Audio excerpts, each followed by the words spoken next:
संपादकीयमध्ये मी महेश दणके आपलं सर्वांचं मनपूर्वक स्वागत करतो। संपादकीयचा आजचा विषय आहे शहापूरमध्ये होणार बहुरंगी लढत। आपण बघितलं असेल की अनेक वेळा शहापूर विधानसभा मतदारसंघामध्ये दुरंगी लढत झाली होती आणि या दुरंगी लढतीमध्ये म्हणजे आता 2024चा जर विचार केला तर त्याच्या अगोदरच्या ह्या सगळ्या लढाया या म्हणजे आघाडी विरुद्ध युती अशा पद्धती झाल्या होत्या आणि त्यामध्ये अनेक उमेदवार जरी असले तरी लढत खऱ्या अर्थाने दुरंगीत झाली होती। एकतर महाविकास आघाडी म्हणजे काँग्रेस आणि राष्ट्रवादी जिंकली किंवा भारतीय जनता पार्टी आणि शिवसेनेची युती जिंकली। आता मात्र यावेळची लढाईमध्ये रंगतदार लढाई होणार आहे। केवळ दुरंगी लढत होणार नसून बहुरंगी लढत या ठिकाणी होण्याची शक्यता आहे। आता 2024च्या निवडणुकीमध्ये शिवसेना म्हणजे शिंदे शिवसेना, त्याचबरोबर भारतीय जनता पार्टी आणि अजित पवार यांचा राष्ट्रवादी गट अशी मिळून महायुती होणार आहे आणि त्याच्या समोर महाविकास आघाडीमध्ये काँग्रेस, त्यानंतर उद्धव ठाकरे यांची शिवसेना आणि शरद पवार यांची राष्ट्रवादी काँग्रेस अशा पद्धतीनं महाविकास आघाडी झालेली आहे। या दोन मुख्य लढती जरी असल्या तरी यावेळी मनसेने सुद्धा उमेदवार उतरवलेला आहे।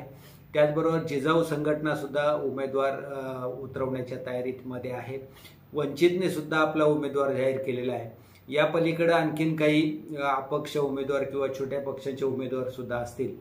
मात्र अनेक वेळा अशा पद्धतीचे उमेदवार जरी असले म्हणजे केवळ 2 उमेदवार नाही तर अनेक उमेदवार, मात्र खरी लढत ही युती विरुद्ध आघाडी अशा पद्धतीने झाली होती। यावेळी सुद्धा महाविकास आघाडी विरुद्ध महायुती अशा पद्धतीची लढत होईल असं वाटत होतं। मात्र या ठिकाणी अनेक पक्ष आपल्या मैदानामध्ये उतरून या ठिकाणी लढत करणार असल्याचं स्पष्ट झालेलं आहे। त्याच्यामुळे या वर्षाची लढाई जी आहे 2024ची ही बहुरंगी लढत होणार आहे। यामध्ये महाविकास आघाडी आहे, महायुती आहे, मनसे आहे, जिजाऊ संघटना आहे, वंचित आघाडी आहे। त्याच पलीकडे आणखीन जे काही इच्छुक उमेदवार आहेत ते सुद्धा उमेदवार या ठिकाणी रिंगणात असतील।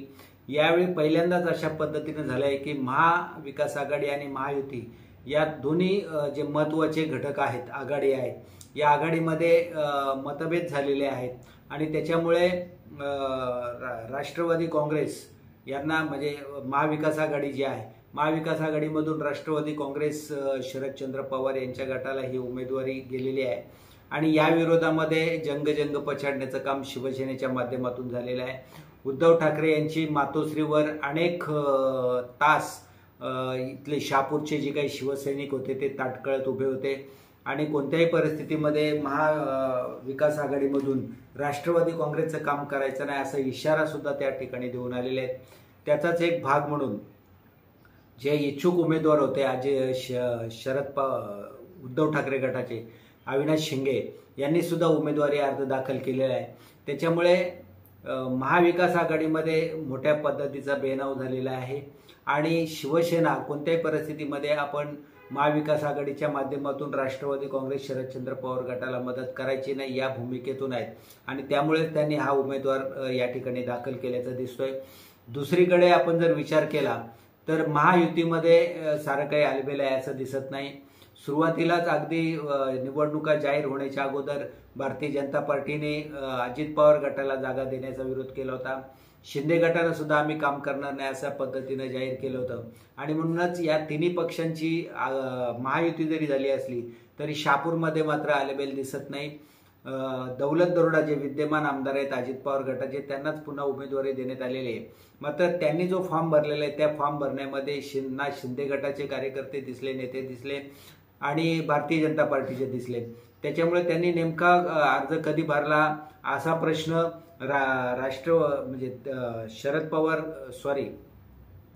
शिवसेनेच्या लोकांनी विचारलेला आहे, शिंदे गटाच्या, त्याचबरोबर भारतीय जनता पार्टीने सुद्धा विचारलेला आहे। याच्यामध्ये आणखीन एक ट्विस्ट म्हणजे जिजाऊ संघटनेकडे मोठ्या प्रमाणामध्ये उमेदवारांची चाचपणी सुरू आहे आणि याच्यामध्ये महत्त्वाचं म्हणजे भारतीय जनता पार्टीच्या विशेषतः केंद्रीय माजी मंत्री कपिल पाटील यांच्या समर्थक असलेल्या रंजना उगडा यांनी सुद्धा या मुलाखत दिलेली आहे। त्यांनी नुकताच स्वतःच्या पदाचा, भारतीय जनता पार्टीच्या पदाचा राजीनामा दिलाय, सदस्यत्वाचा राजीनामा दिलाय आणि त्या सुद्धा रिंगणात उतरणार असल्याचं स्पष्ट झालेलं आहे।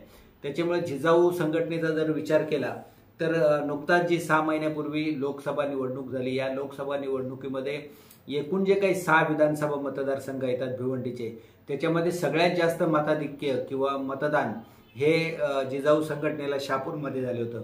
त्याच्यामुळे शहापूरमध्ये जिजाऊ संघटना पुन्हा एकदा करिश्मा करील काय, अशा पद्धतीची चर्चा असतानाच रंजना उघडा यांनी सुद्धा इंटरव्ह्यू दिलेली आहे आणि त्यांना उमेदवारी मिळेल अशा पद्धतीच्या चर्चा सध्या सुरू झालेल्या आहेत. त्याच्यामुळे जिजाऊ संघटना सुद्धा ताकदीनं ही उमेदवार निवडणूक लढवेल असं दिसतंय. वंचित आघाडीने सुद्धा किनवलीचे सरपंच सचिन कुंदे यांना उमेदवारी दिलेली आहे. त्याचबरोबर याच्याही पलीकडे अनेक इच्छुक, मग ते राष्ट्रवादी काँग्रेसमध्ये असतील, शिवसेनेमध्ये असतील, शिवसेनेच्या दोन्ही गटामध्ये असतील, भारतीय जनता पार्टीमध्ये असतील किंवा काँग्रेसमध्ये असतील किंवा जिजाऊ संघटनेमध्ये इच्छुक असतील, या सगळ्यांकडून उमेदवारी एकदा जाहीर झाल्यानंतर आपल्याला उमेदवारी लढायची तीव्र इच्छा होती. त्याच्यामुळे त्यांच्याहीकडून बंडखोरी होण्याची शक्यता आहे. या सगळ्या पार्श्वभूमीवर बंडखोरी हो अथवा न हो, मात्र महाविकास आघाडी, महायुती, जिजाऊ संघटना, वंचित बहुजन आघाडी, मनसे या सगळ्यांचा जर विचार केला तर हे साधारणपणे हे यांच्या पक्षाचे उमेदवार असणार आहेत. त्याच्यामुळे सातत्यानं ही निवडणूक जी दुरंगी लढत सातत्यानं आपण बघितली असेल व्हायची, ती मात्र यावर्षी वेगळ्या पद्धतीची लढाई असणार आहे. अनेक आघाड्या, अनेक पक्ष आणि संघटना याच्यामध्ये उतरलेले आहेत. त्याचबरोबर शहापूरमध्ये स्थापन झालेला बहुजन विकास सेना ही जी आहे हे सुद्धा उमेदवार उतरवण्याची चर्चा आहे. मनसेने सुद्धा मागच्या वेळचे हरिखंडवी यांनाच उमेदवारी दिलेली आहे. त्याच्यामुळे एकंदरीत जर शहापूरचा विचार केला तर शहापूर विधानसभेमध्ये बहुरंगी लढत होणार आहे. या बहुरंगी लढतीमध्ये महायुती विरुद्ध महाविकास आघाडी ही जरी प्रमुख लढत असली तरी त्यांच्यातलं जे काही धुसफूस, अंतर्गत धुसफूस आहे ती जर शमली नाही तर मात्र मोठ्या प्रमाणामध्ये मतांच्या गणितामध्ये फरक पडणार आहे आणि त्याच्यामुळे मोठ्या पद्धतीची झुंज महाविकास आघाडी किंवा महायुतीला करावी लागणार आहे. आणि त्याच्यामध्ये जे काही इतर पक्ष आहेत, जिजाऊ संघटना आहे, त्यानंतर मनसे आहे, वंचित आहे, हे कशा पद्धतीनं आपल्या निवडणुकीची रणनीती ठरवतात त्याच्यावरून ही लढत ही बहुरंगी होणार आहे हे स्पष्ट झालेले आहे.